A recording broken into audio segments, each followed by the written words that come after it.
Okay, arrangement muna. Okay, so ang gagawin po natin ngayon is Vivo Y11. Okay, LCD replacement to. Shoutout kay Ma'am Abigail Ramos. Okay, baba na natin itong gamit natin. Alright. So, problema naman, nag-blackout yung ating kanyang LCD.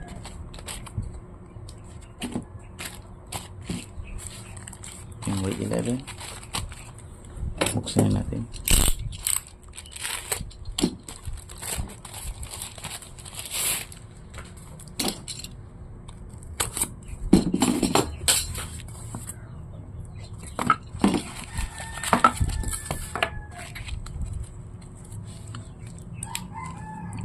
Okay, try natin agad.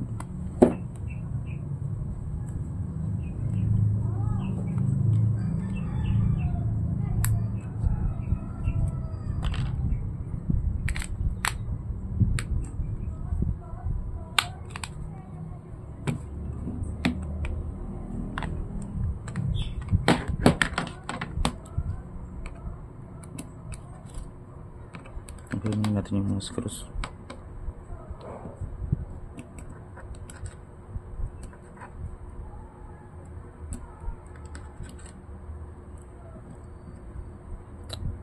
Tinatanggal ko guys yung sa sensor fingerprint. Okay, zoom ko na onte para mas kita.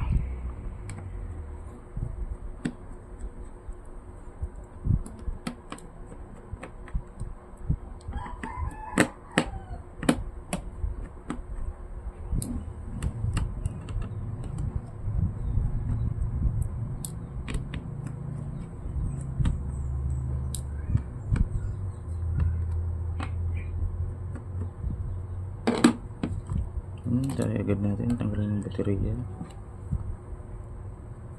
yung LCD, tanggalin yung baterya, tapos test yung LCD, ilagay yung LCD flex. Importante guys, test mo yung LCD para iwas ang tawag nun, abono. Kasi pag nakabit mo ng may diferensya pala yung LCD, so yun, abono ko talaga.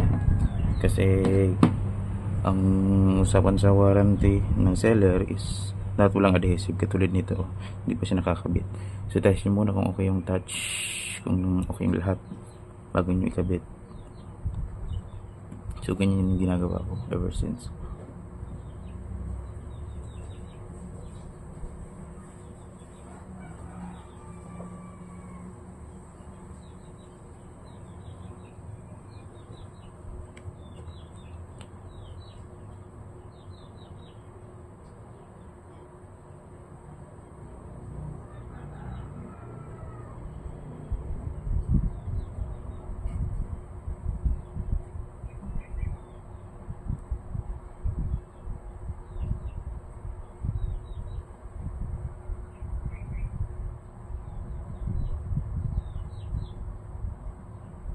So yun, bumukas na.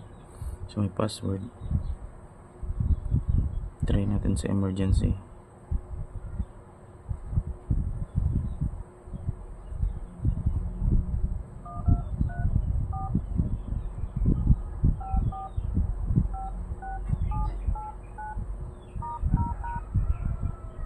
Okay naman.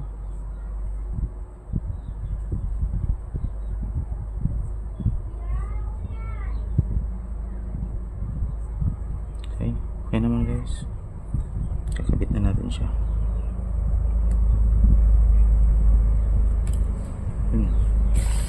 Ano gagawin natin guys? Siyempre tatanggalin natin yung battery. Tanggalin nyo rin yung flex ng battery, flex ng power button at volume button para iwas damage yan kasi baka kasi mapunit. So yun, tanggalin nyo ng battery, pantayin nyo rin yun kasi yun yung kung minsan na nagkakos ng puti-puti sa screen.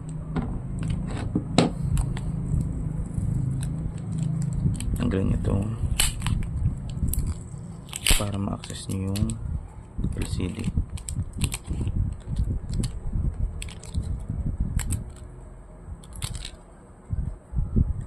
Yan. Okay. Lilinisan muna yung palibot.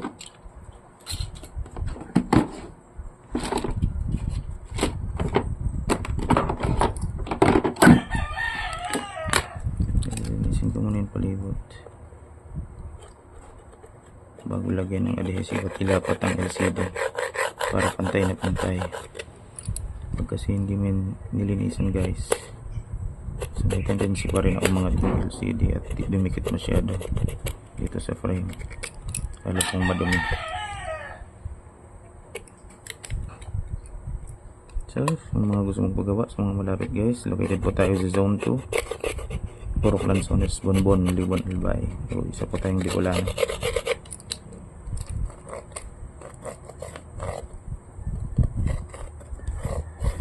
So yan, 6 na yan, almost 6 years or 6 years na tayong nagre-repair guys.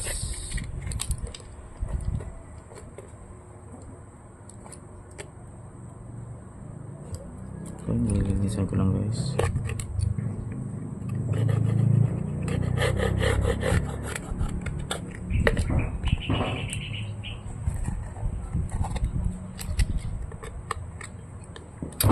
So ayan, start ako guys. Senior high school, grade 12 ako nag-repair na laptop, printer, cellphone. So yan, tagal-tagal na rin tayo. So yun, ito na rin yung kapag paaral sa akin pagtapos.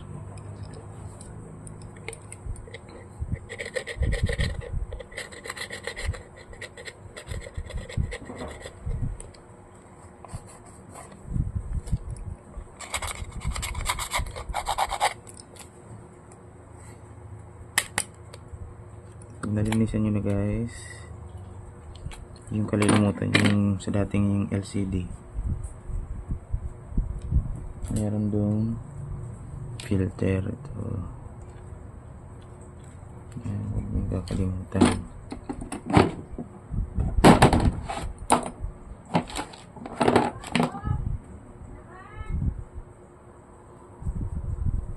Yan, binabalik yan guys. Iba kasi hindi nyo binabalik, yung mga tamad na technician, yan binabalik.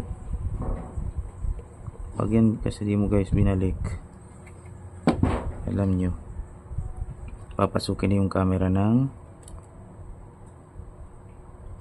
yan, papasukin na ng dust ang camera. So yun, titingnan natin yung frame kung okay pa, hindi baluktot yan. Then after, linisan natin ng brush palibot para make sure natin na linis na. Lagyan na natin ng adhesive. So sorry, yung paglagay guys ng adhesive is dapat tamang tama lang, hindi masyadong sobra, kasi nagkakos yan ng nagkakos yan ng pag short circuit, pag short sa nagsishort kasi lalo pag nalagyan mo dito sa may main flex ng LCD.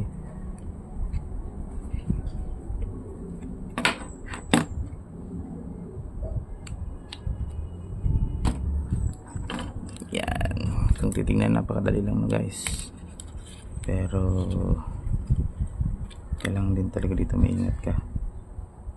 Dapat laging kung hindi perfect, almost perfect ang pagkakagawa mo para iwas abono at iwas na bala na rin sa customer. Yan. After yun madikit guys, kunin ko lang tong style para may mapagpatungan tayo. Yan, dapat na kasi natin yan dito.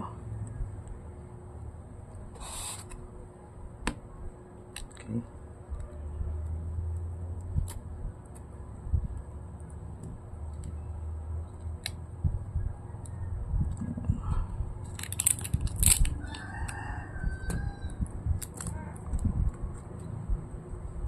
tanggalin na rin natin yung battery.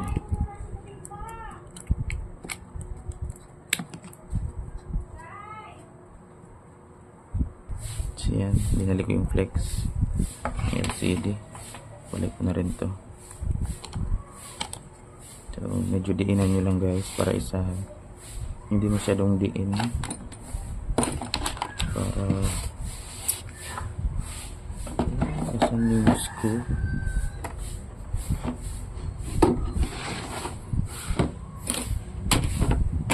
Okay, nagtampo yung screw. Okay, so yan.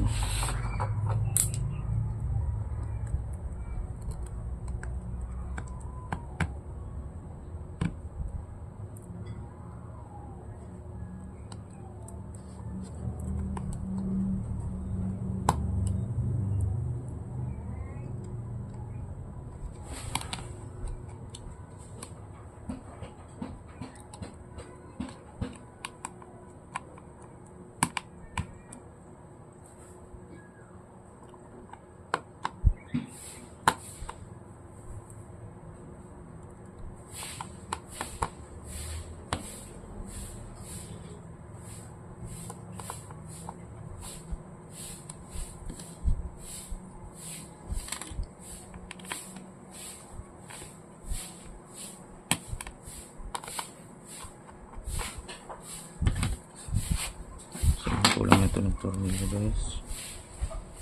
Kulang yun.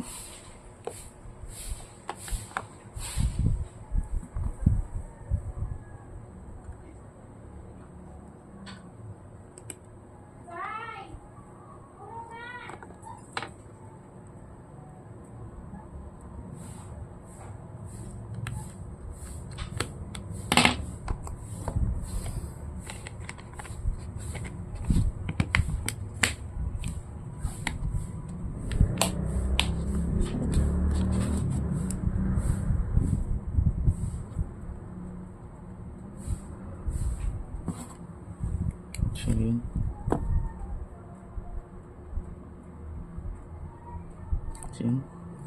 Since okay, nalagyan natin siya ng tape.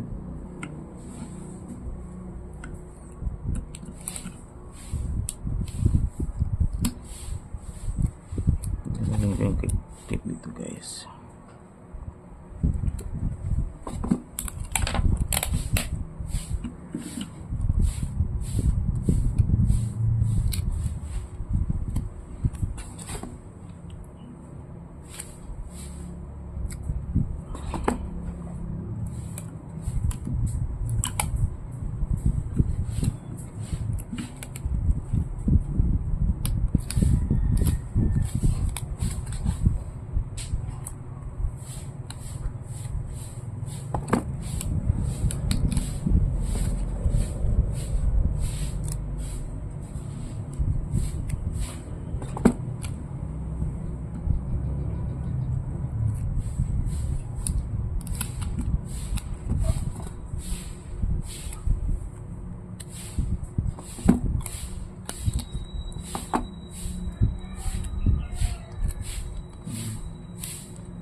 Testing natin guys. Yan, ma-display naman, so yun lang guys.